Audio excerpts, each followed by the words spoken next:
Y conforme a lo establecido por el artículo 75 de la Ley 26.522 de Servicios de Comunicación Audiovisual, transmiten LRA Radio Nacional y el S82, Canal 7, de la televisión pública, junto a todas las emisoras que integran la cadena nacional de radio y televisión de todo el país y el servicio internacional RAE, Radiodifusión Argentina al Exterior, con motivo de realizarse la promulgación del nuevo Código Civil y Comercial.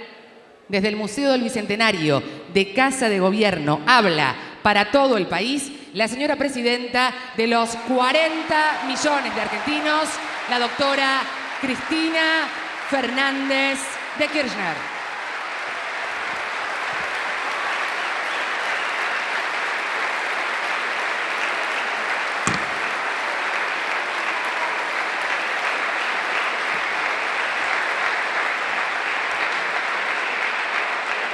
Muchísimas gracias. Muy buenas tardes a todos y a todas. Señores gobernadores de las distintas y gobernadoras de las distintas provincias argentinas, señor nuncio apostólico, señores integrantes del obispado, se dice nacional, bueno, de la conferencia episcopal, perdón. Está bien, ¿no? De la conferencia episcopal. Al presidente lo tenemos de la conferencia episcopal y a otros obispos los tenemos en el sínodo de obispos que está celebrando el Papa Francisco, nuestro Papa Francisco, en Roma también. Y también, sí aplaudan, por favor, me parece muy bien. Señores integrantes de la Suprema Corte de Justicia de la Nación, señores miembros de la Comisión Redactora, señores miembros del Poder Judicial, señores juristas que han integrado y que han participado activamente en esto, señores miembros de la Comisión Bicameral, miembros de las organizaciones de derechos humanos que hoy nos acompañan, y también lamentar una ausencia que me hizo hoy por la tarde, me avisó que no iba a poder estar, que es el presidente de la Cámara de Diputados que tanto trabajó por esto, el doctor Julián Álvarez, que se encuentra internado, que desde aquí le damos... Julián Domínguez, perdón, que con los Julianes me equivoco permanentemente. Tengo un drama con los secretarios, también le digo llamar Julián y me dan con Álvarez y por ahí no, era con Domínguez y viceversa. Pero bueno, Julián Domínguez lo tenemos internado, vaya nuestra solidaridad con él, se va a recuperar prontamente y la verdad que lamentaba muchísimo después de tanto trabajo no estar presente en el día de la fecha, pero queremos darle un aplauso desde acá porque realmente, como también felicitar a todos los integrantes de la Comisión Bicameral, son 30 diputados y senadores de distintos partidos. Señor secretario general de la CGT, perdone, no lo había visto también, nos acompañan también los trabajadores argentinos. Realmente es un día pero muy importante porque es un día histórico. Lo mencionaba recién el anuncio, el video que nos precedía.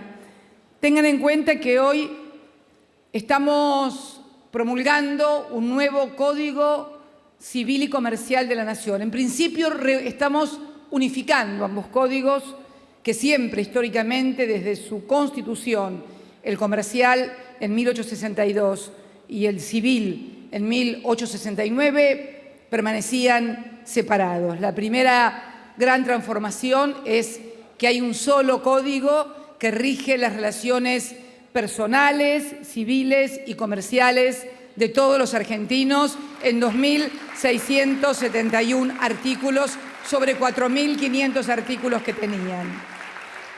No solamente eso, sino que parece mentira también que nos estuviera rigiendo todavía instrumentos que tuvieron modificaciones, pero que realmente eran instrumentos que databan literalmente de la época de las carretas, en un mundo donde las comunicaciones, las modificaciones, las transformaciones han sido tan vertiginosas, tan profundas y todos los días adquieren mayor velocidad, que exigían una adecuación de estos instrumentos básicos de la nación y lo hicimos realmente, no en poco tiempo.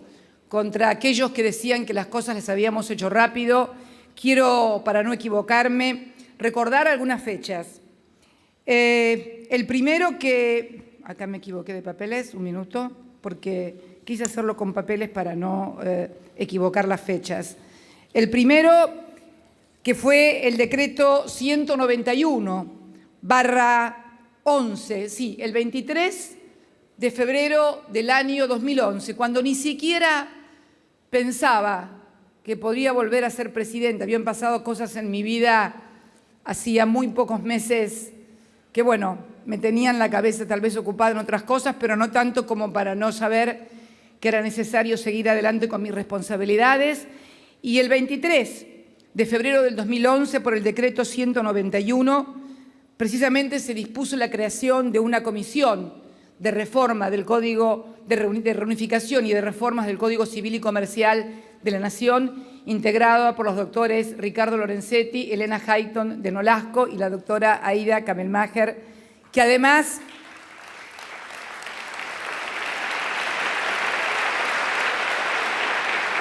a partir de esta comisión, no era que eran las únicas 3 personas, obviamente, que lo iban a redactar, sino que se disparaba un mecanismo, se disparaba un accionar para convocar a jurisconsultos, jurisprudencia y precisamente elaborar un anteproyecto para que fuera remitido al Poder Ejecutivo. Y efectivamente, el 27 de marzo se inició, la Comisión de Juristas inició su labor el 2 de marzo del 2011 y el 27 de marzo del 2012 se presentó el anteproyecto en este mismo salón al Poder Ejecutivo. Obviamente, el Poder Ejecutivo, como ustedes saben, es colegislador en materia y tal cual lo establece la Constitución, con lo cual comenzamos conjuntamente con la propia Comisión y nuestro Ministerio de Justicia una tarea muy ardua, muy intensa y finalmente el día 7 de junio, hoy hace exactamente 7 de junio del 2012, hoy hace exactamente 2 años y 4 meses, si no me equivoco, 2 años y 4 meses que elevamos que giramos porque están los poderes están todos en paridad de condiciones, cada uno en su labor, giramos al Poder Legislativo el proyecto de lo que finalmente constituirá el tratamiento que tuvo en la Cámara de Diputados. Y el 7 de junio, mediante el mensaje 884, se remitió. El 4 de julio del 2012, la Cámara de Senadores y Diputados constituyó la Comisión Bicameral para la Reforma, Actualización y Unificación de los Códigos Civil y Comercial de la Nación, integrada, como les decía, por 30 legisladores, 15 diputados y 15 senadores de los distintos partidos políticos que conforman nuestro poder legislativo.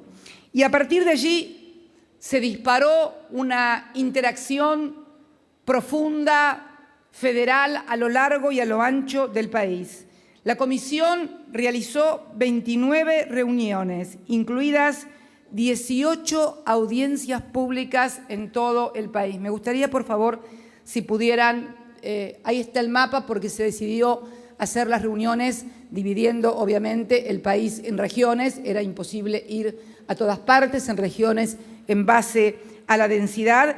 Y bueno, y además, una cosa con la que charlábamos con Julián, no solamente se tomaba versión taquigráfica de cada una de esas reuniones, de cada una de esas ponencias, sino que además se filmaban y se transmitían en vivo, online, a la Comisión Bicameral y al Ministerio de Justicia, de manera tal de que todo llegara en tiempo real, lo que proponían y, por lo tanto, aligerar sustancialmente el trabajo que si no hubiera demandado muchísimo tiempo más. Pero este trabajo, no solamente en la República Argentina, yo les recuerdo que el proyecto que hasta ahora nos regía, que era el elaborado por el doctor Dalmacio Vélez Arfiel, fue sancionado sin modificaciones y a libro cerrado por el Parlamento argentino.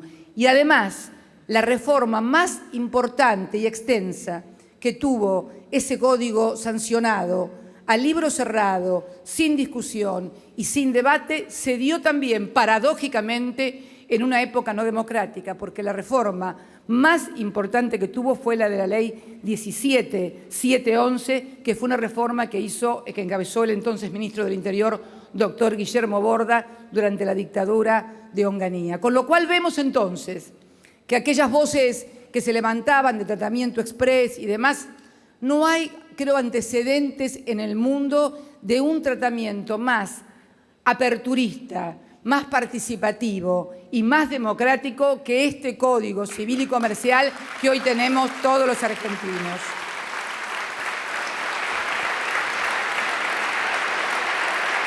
El 14 de noviembre del año 2013 se presentaron los dictámenes para la elaboración del final del nuevo código, que incorporó 168 modificaciones que modificaron 311 artículos de los 2.671 que traía el proyecto original. Como verán, hubo una amplia participación de la ciudadanía, del Poder Ejecutivo, de los diputados, de los senadores, en definitiva, un código de acuerdo a lo que establece y requieren los tiempos y la sociedad.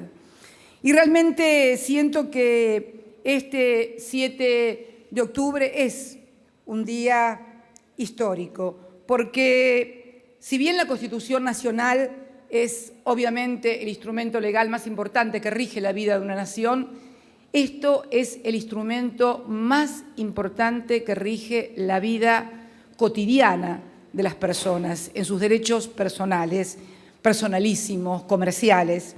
Y bueno, creemos que es también un producto cultural de la nación.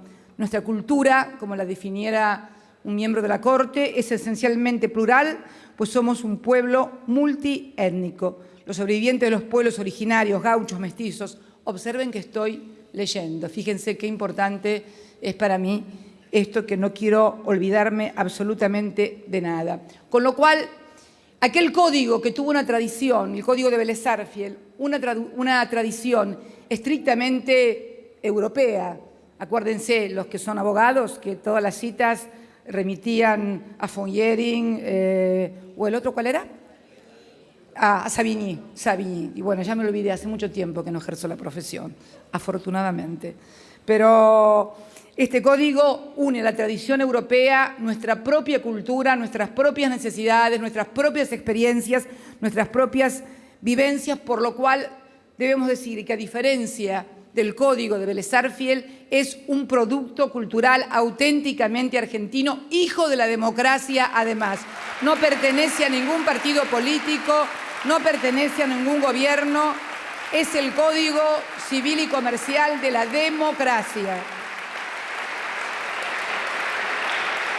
Moderno, porque estamos también incorporándolo con un criterio de modernidad, ya que en este lapso también, como todos ustedes saben, hubo una reforma constitucional en el año 1994 que incorporó a nuestro ordenamiento jurídico vigente los principales tratados internacionales en materia de derechos humanos, que también son receptados en muchísimas partes de este código, con lo cual estamos hablando de una unidad entre lo nacional y lo internacional, y entre lo que para nosotros es un pilar fundante de la sociedad, que es el reconocimiento y el respeto de los derechos humanos. También es un punto final para una historia de frustraciones, porque debemos reconocer que hubo muchos intentos de reforma. No es que se nos ocurrió a nosotros de originales reformar el código. El anteproyecto de Bibiloni en el año 1926, luego también hubo en 1936, en 1954, en 1987, 1992, 1993 y 1998 se intentó unificar y reformar. 7 intentos, 7 frustraciones. Hoy podemos ofrecerles a todos los argentinos, precisamente a partir de una participación federal y ciudadana como la que he explicitado anteriormente, un nuevo código que, bueno, que precisamente trata de contemplar esta versión contemporánea del derecho, primero haciendo una reducción de aquellos 4.500 artículos a 2.671 en un lenguaje que, debemos decirlo, es un lenguaje más llano, más accesible. Acá tenía una frase de Hegel. Ya en el siglo XIX Hegel sostenía: ¿de qué sirven las leyes democráticas si están tan altas que el pueblo no puede acceder a ellas? Y lo que hemos querido precisamente es un código de fácil lectura, de fácil acceso, de fácil comprensión, para que no sea una cuestión de entendidos o solamente de gente especialista el poder leer un derecho. Los derechos tienen que poder ser leídos por quienes los tienen que ejercer, porque si no los pueden leer, no los pueden pedir y no los pueden defender. Por eso es muy importante que esa redacción sea accesible para todos. Lenguaje sencillo, doble dimensión de valores, como les decía, a partir de los derechos humanos. Y también incorporar el principio de igualdad y diversidad. Igualdad y diversidad, que parecen lo mismo, dijera Silvio Rodríguez en su canción, pero no es igual. Igualdad y diversidad, ahí sí completamos realmente la noción de igualdad. Y precisamente ley de identidad de género, matrimonio igualitario.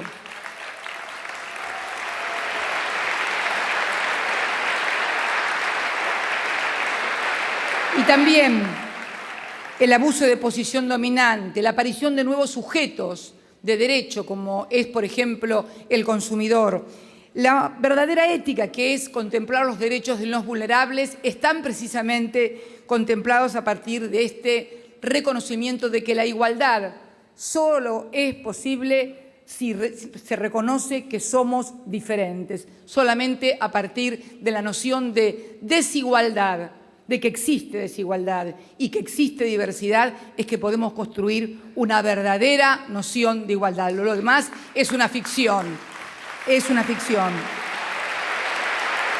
También un paradigma no discriminatorio. Si uno mira el antiguo código, el sujeto principal era el hombre. El hombre me refiero como género. No existía el niño, no existía la mujer. Y bueno, fundamentalmente este código aparece la mujer, el niño, las personas con capacidades diferentes, el consumidor, o sea, se concibe a la persona en términos igualitarios basado en sexo, religión, origen y riqueza. También más derechos colectivos, al ser forjados también por el liberalismo. No se olviden que fundamentalmente este fue un código, el de Vélez Sarsfield, en pleno auge del liberalismo, no solamente en la Argentina y en el mundo.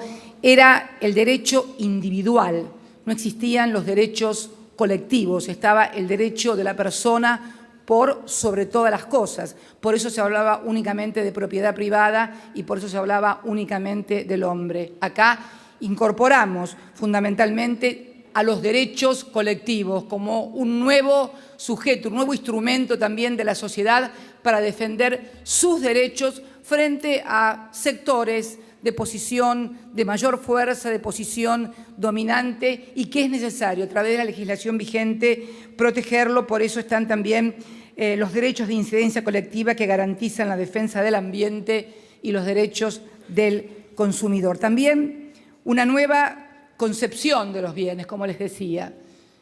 El único bien que tenía protección en el Código Civil y en el Código Comercial era la propiedad privada.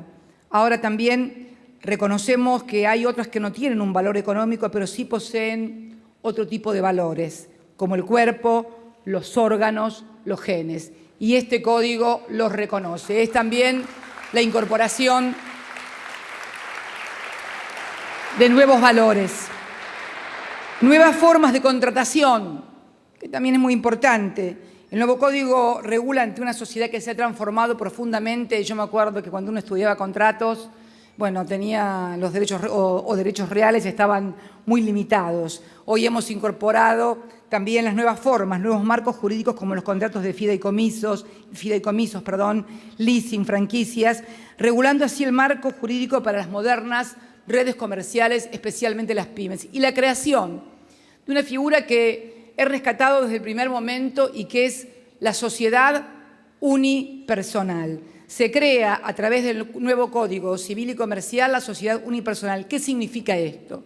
Que una persona va a poder tener él solo una sociedad. Antes, para tener una sociedad tienen que ser por lo menos 2 personas, no es signo partidario, es solamente número, 2 personas. ¿Esto qué significa? Que muchas veces se producían ficciones. Entonces, una persona creaba una sociedad con socios ficticios, pero en realidad era esa sola persona. Bueno, hay que terminar con todo tipo de ficciones en la República Argentina. Necesitamos, esto además ha dado muy buen resultado en otras sociedades, en otras economías, porque una persona de esta manera puede tener un emprendimiento, una empresa, crear una empresa, separándola de su patrimonio personal. Esto genera que haya mayor decisión de emprender, mayor ganas de realizar emprendimientos, porque uno hace una sociedad sin que quede comprometido su patrimonio personal y solamente quede comprometido lo que afecta a la sociedad para ser conformada. Es un instrumento de diversos países. Seguridad jurídica. Y quiero darle un particular espacio a esto por todas las cosas que se han dicho, porque bueno, se han dicho tantas cosas acerca de este código y de todas las cosas que se dicen todos los días que van a pasar terribles y que nunca suceden. Seguridad jurídica. El código restablece en nuestro país al peso como moneda de curso legal. Sí, al peso argentino, tal como lo estableció el Código de Vélez Sarsfield. Desde 1869, porque hay toda una cosa y vamos a emplear la historia. Desde 1869 hasta 1991, la Argentina, con más o con menos, creció con una moneda de curso legal en la Argentina. Fue la modificación y la entrada en vigencia de la convertibilidad la que vino a desfasar este régimen. Y fíjense ustedes que esto no tiene nada que ver, porque para los que sostienen que la Argentina vivió su esplendor mayor durante principios de siglo, cuando éramos el granero del mundo, regía el peso. Para los que sostenemos que la Argentina vivió un periodo de esplendor, de crecimiento y de inclusión social, cuando millones de argentinos y mujeres podían votar y se incorporaron al trabajo y se generaron industria durante la década de los 40 y de los 50, también regía el peso. Quiere decir que el peso y la necesidad de tener una moneda legal hace a la identidad y a la parte constitutiva de una nación. De hecho, durante más de 120 años,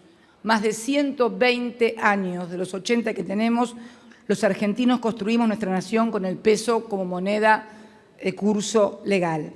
La derogación de la ley de convertibilidad dejó pendiente el restablecimiento pleno del peso como moneda de los argentinos. Esto bastó para que algunos comenzaran a decir, sobre todo en los medios de comunicación, que con las modificaciones que se introducían en el código no se iban a respetar los contratos hechos en pesos, los depósitos. Bueno, vamos a aclarar punto por punto y artículo por artículo para que mañana nadie pueda poner un titular extraño en ningún diario.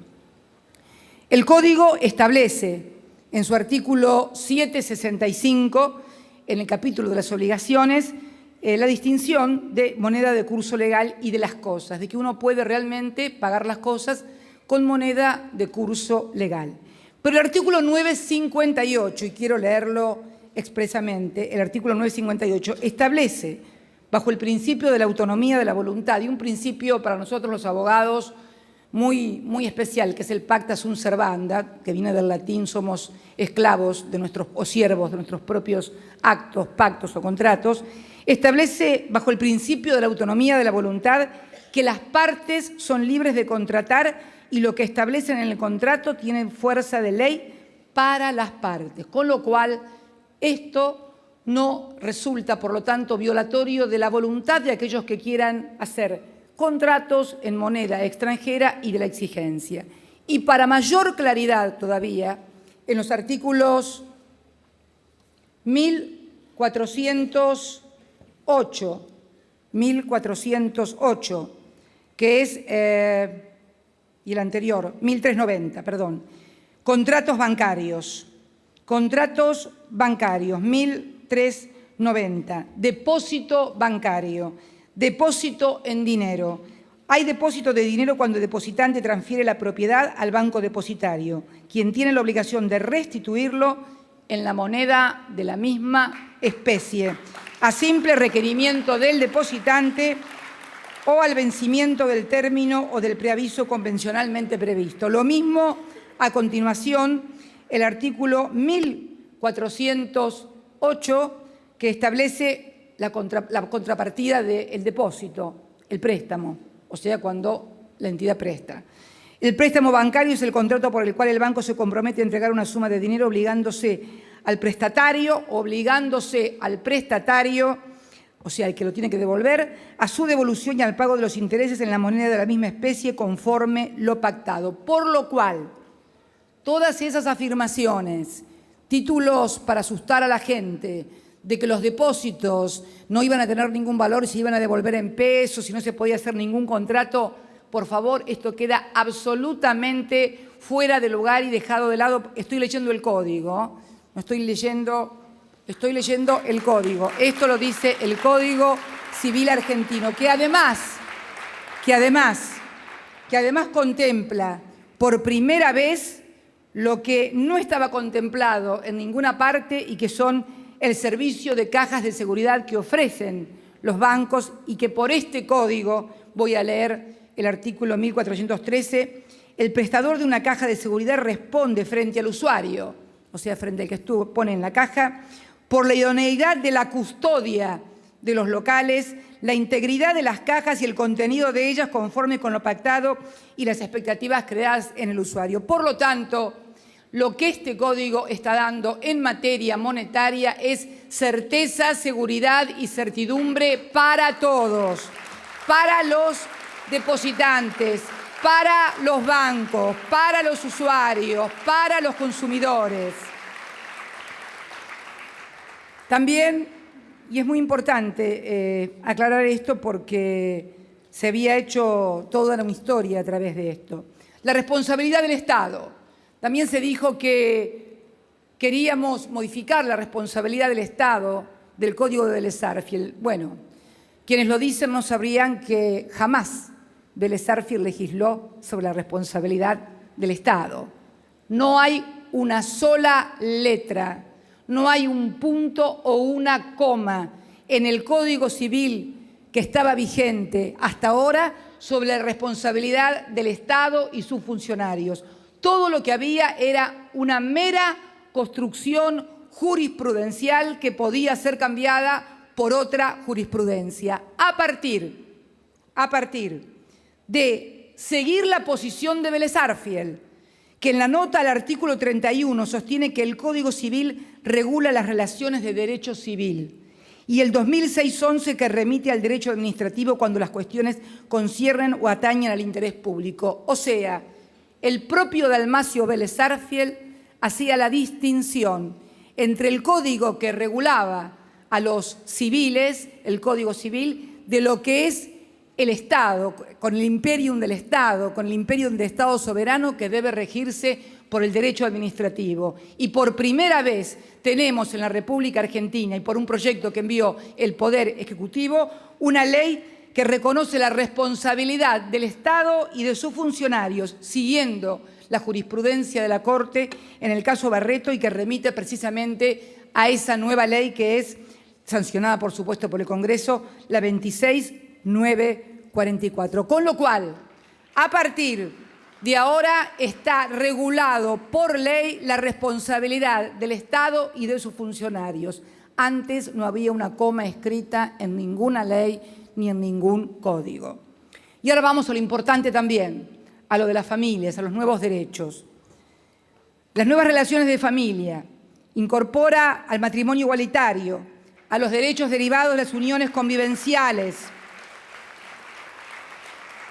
Reconocemos la unión convivencial que hoy es una realidad insoslayable, insoslayable. No podemos desconocer la realidad ni tapar el sol con la mano. Y esto no significa que uno no quiera que la gente se case, pero bueno, pero para casarse se necesitan que se casen los demás y nadie puede obligar. Y creo que si hay algo donde el Estado no puede intervenir es en las decisiones de las personas íntimas vinculadas a cuándo y cuánto quiere estar y con quién quiere estar. Por eso también se simplificaron los trámites del divorcio. La última gran modificación del divorcio la había efectuado precisamente la Ley 17.711, que establecía el divorcio por mutuo consentimiento, pero tenía que tener, si no recuerdo mal, 2 años o 3 de antigüedad en haberse casado y recién, después de 2 o 3 años de casado, y siempre que hubiera común acuerdo, se podía acceder a la demanda de divorcio. Si no, tenías que ir a un contencioso, donde ya sabemos lo que puede pasar en un contencioso por divorcio. Bueno, esto no es impulsar, como alguien dijo, el divorcio exprés. Esto es permitir que la gente quiera vivir con quien tiene ganas de vivir y no con quien el Estado le impone que tenga que vivir. Me parece que esto es una cuestión tan elemental y personal de reconocimiento a la dignidad de las personas y además también eliminando la idea de causales y culpables del divorcio. Porque también es importante, sobre todo aquellos que hemos padecido o tenido la desgracia de padres separados, no es bueno que haya una sentencia donde un hijo lea que su padre o su madre fueron los culpables del divorcio. Me parece que lo que es importante es que ese hijo respete a su padre y a su madre y los quiera a los dos por igual, porque es la mejor familia, es la mejor forma de preservar el concepto de familia. También un régimen patrimonial para el matrimonio con las denominadas convenciones prenupciales que existen en muchísimos países, creo que en Chile también existen las convenciones prenupciales, que son los acuerdos de cómo se van a dividir los bienes en el caso de que haya un divorcio al momento o antes de contraer matrimonio. Yo personalmente pienso que el otro día estaba leyendo un artículo que daba cuenta de la cantidad de que cada vez se realizan menos matrimonios civiles y daban una estadística acerca de todo esto. Personalmente pienso, y se lo dije a un sacerdote con el cual hablé, que no es el Papa, le sacaba, pues mañana dijo, se lo dijo al Papa, no se lo dije al Papa. Fue un día que vinieron un grupo de sacerdotes a verme a mi despacho. Le dije, mire, padre, yo no estoy casada por iglesia, nunca estuve casada por iglesia y estuve 35 años al lado del mismo hombre. Seguramente muchos hombres y mujeres que usted casó ya van por el 4º matrimonio. Yo le digo lo siguiente, creo que el hecho de que no hacer un engorroso trámite de divorcio, el hecho de que pueda haber convenciones prenupciales, o sea, que divorciarse no sea un martirio, al contrario, va a llevar a que la gente por allí quiera formalizar porque sabe que divorciarse no va a ser un martirio o un padecimiento o un tener que depender de los abogados para poder, bueno, si le va mal en la vida, porque nadie se casa para divorciarse, a ver si nos ponemos de acuerdo.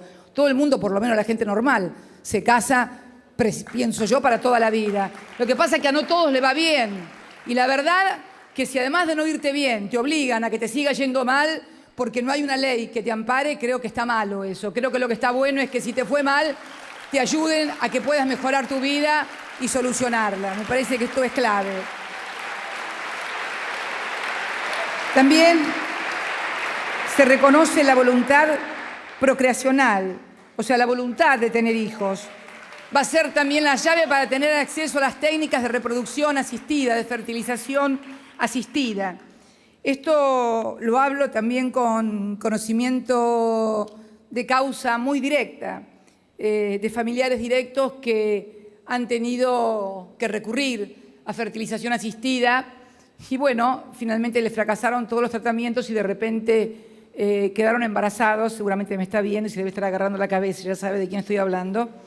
Y también en adopción, también un familiar que, bueno, no pudiendo tener hijos, decidió adoptar 2 hijos que hoy tienen 15 y 16 años y constituyen una familia magnífica. Hemos simplificado también el régimen de adopción. Primero lo hemos empezado simplificando con un registro que creamos antes de la sanción de este código, que es un registro de adoptantes. Y fíjense qué curioso, el ministro de Justicia, que está siguiendo todo eso, me dice que en épocas donde hay malaria económica, por así decirlo, siempre hay mayor cantidad de chicos para adoptar que de peticionantes para adoptar. Al revés, cuando hay buena o regular situación económica, porque si no mañana dice está todo bien y está todo mal, no voy a entrar en esa discusión tonta, hay un equilibrio entre la cantidad de chicos que quieren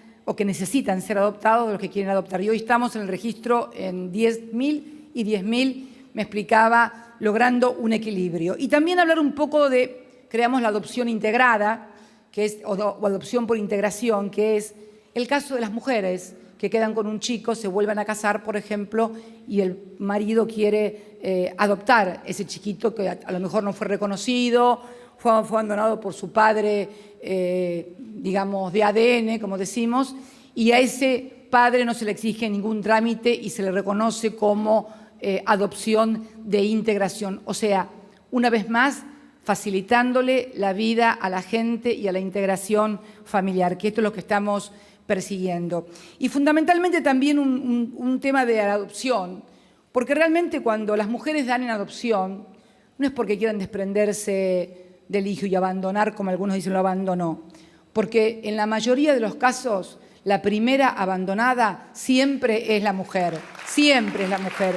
Y por eso muchas veces, por no poder darle sustento al hijo, terminan siendo los chicos dados en adopción. Pero normalmente nadie, si tiene posibilidades, quiere dar a su hijo en adopción. Y menos aún cuando tiene un compañero que la sostiene y que está al lado. Y esto no es solamente para la adopción, esto es para todo también. Y todos me entienden de lo que estoy hablando. Bien, identidad de las personas. También las cuestiones de la identidad de las personas, el nombre. Los chicos van a poder decidir si va primero el nombre, el apellido del padre o de la madre. Se terminó el privilegio de los hombres de tener el apellido de ellos para los hijos. Pues no, señores. Si mi hijo quiere llevar mi apellido primero, va a llevar mi apellido primero porque los dos somos responsables y los dos ejercemos la patria potestad. Derecho internacional de los derechos humanos, derechos, lo que le decía también, la incorporación de los derechos del niño y la infancia. El equilibrio de las relaciones entre débiles y poderosos es muy extensa, todo lo que se dedica en el Código Civil a las relaciones entre consumidores, entre empresas, a sus derechos, a sus acciones. Realmente es muy importante y una gran transformación. Por supuesto que esto es un instrumento que va a comenzar a tener vigencia. Hoy lo estoy promulgando a partir del 1 de enero del 2016. Es necesario por lo menos este lapso de aquí al 1 de enero del año 2016 para el estudio, para la aplicación, para que los jueces lo sepan, para que otros lo comenten, en fin, para todo lo que normalmente pasa cuando se sanciona un código. Pero todo dependerá también de cómo se lleva adelante ese código y de cómo ejerce también, porque el que decide sobre todas estas cosas es también el Poder Judicial, cuando establece las relaciones, los derechos. Y yo quiero también decir lo que hemos hecho en esta materia y quiero que me pongan el cuadro de cómo ha crecido. Miren, allí está el cuadro del presupuesto del sector de la justicia, del tercer poder del Estado, cómo ha crecido del año 2003 al 2014. Ha crecido más del 1.200%, de 882 millones de pesos que tenía el Poder Judicial en el año 2003, hoy en el presupuesto nacional cuenta con más de 12.000 millones de pesos. Cuéntenlo con los índices de inflación que quieran, pero es más de 1.200 veces que ha crecido y por lo tanto,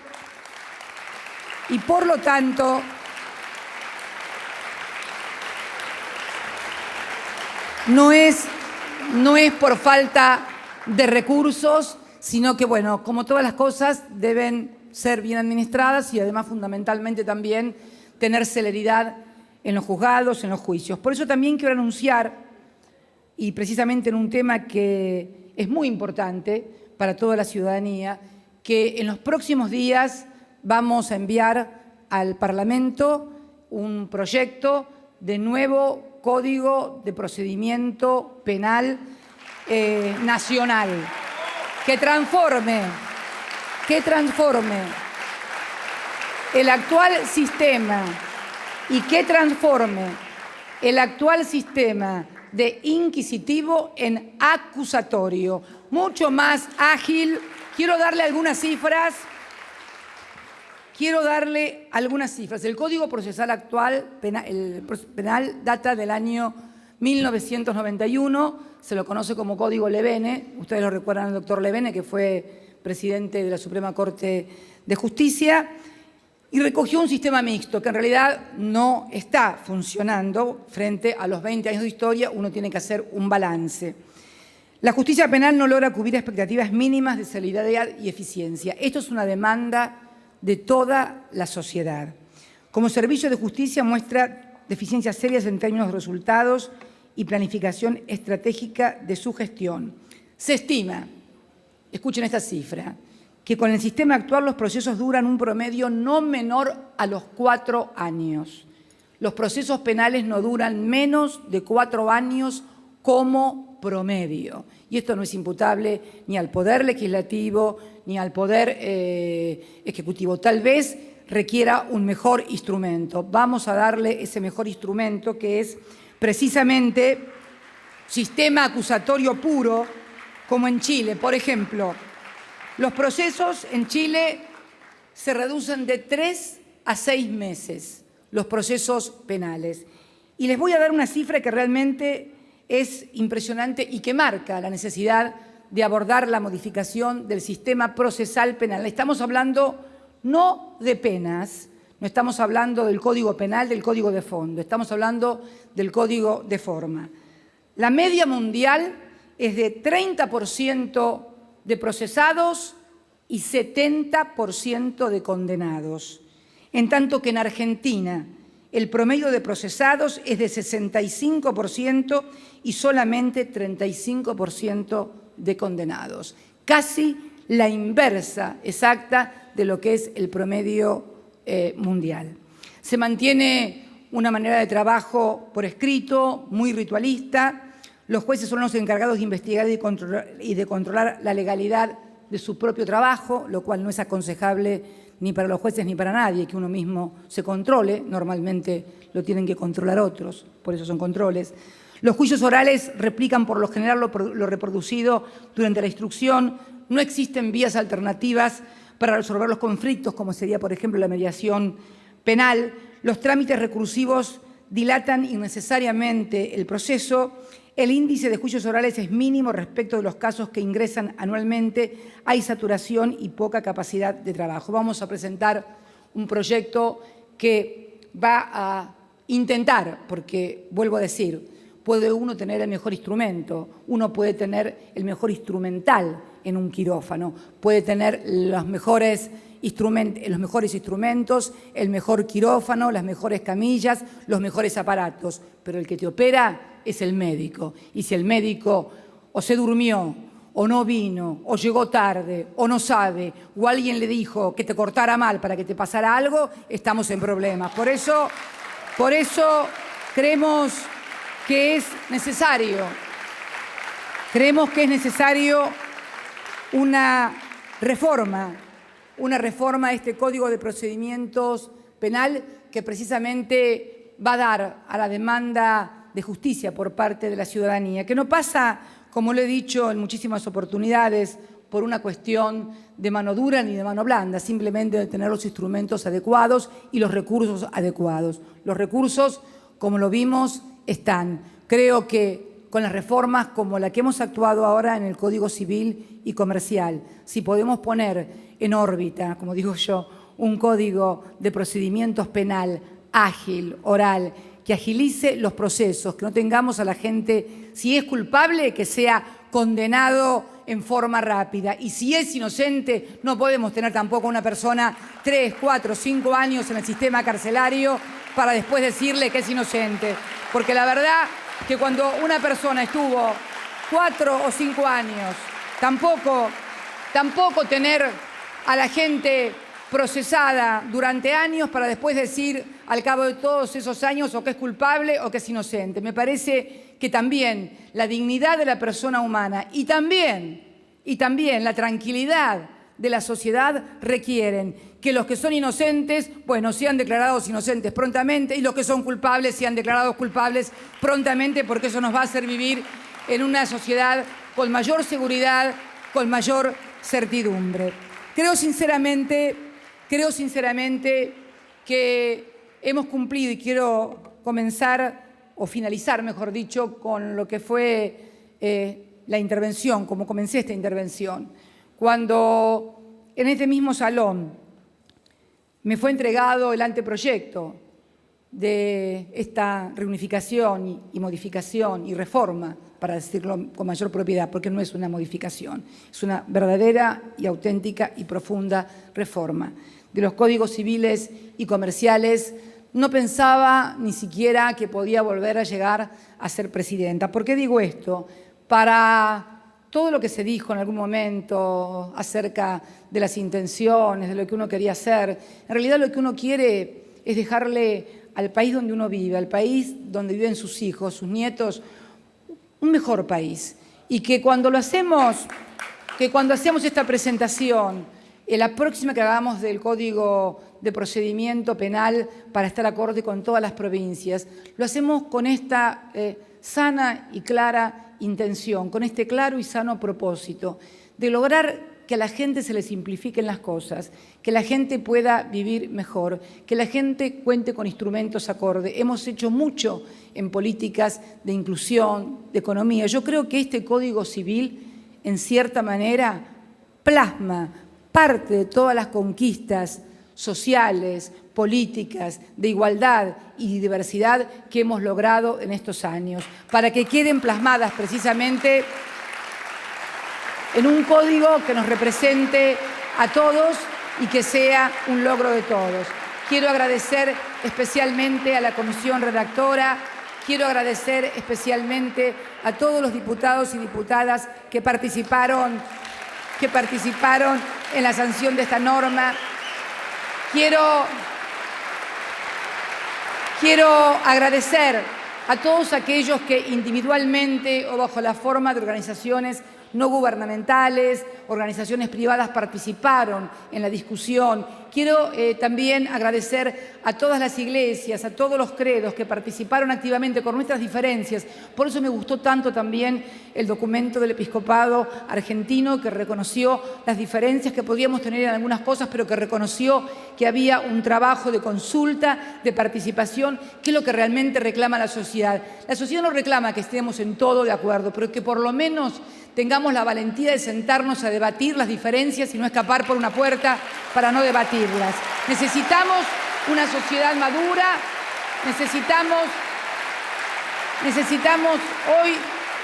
hoy la sociedad tiene una gran madurez y exige que sus instituciones también tengan madurez, discutan y debatan los problemas de frente. No nos importa si se pierde o se gana, porque son las reglas de la democracia. Lo dice quien le ha tocado perder muchísimos debates, muchísimas discusiones y ha participado en ellas con su postura. Esto es lo valiente y lo valeroso y lo valioso del sistema. No es dejar un espacio vacío, es llenarlo con ideas, con discusiones, con debate. Y si el otro tiene mejores discusiones, mejores debates, o tiene mayoría porque se le ha otorgado la voluntad popular, porque tampoco estamos sentados acá en las bancas por obra del Espíritu Santo, sino por obra del voto popular, yo creo que también eso es respetar y eso es dar institucionalidad a la República. No se puede seguir hablando de democracia, no se puede seguir hablando de instituciones, no se puede seguir hablando de derechos cuando ni siquiera se respeta la voluntad expresada en las urnas. Por eso le agradezco a todos, absolutamente a todos los que han participado para que esto sea posible. Así que una vez, muchísimas gracias a todos y muy buenas tardes.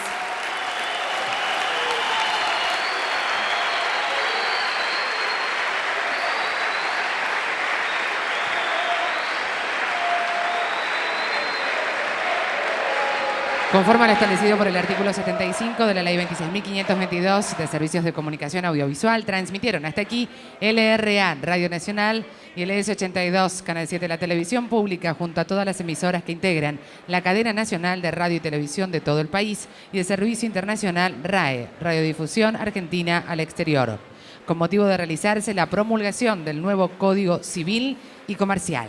A partir de este momento, las emisoras participantes continúan con sus respectivos programas.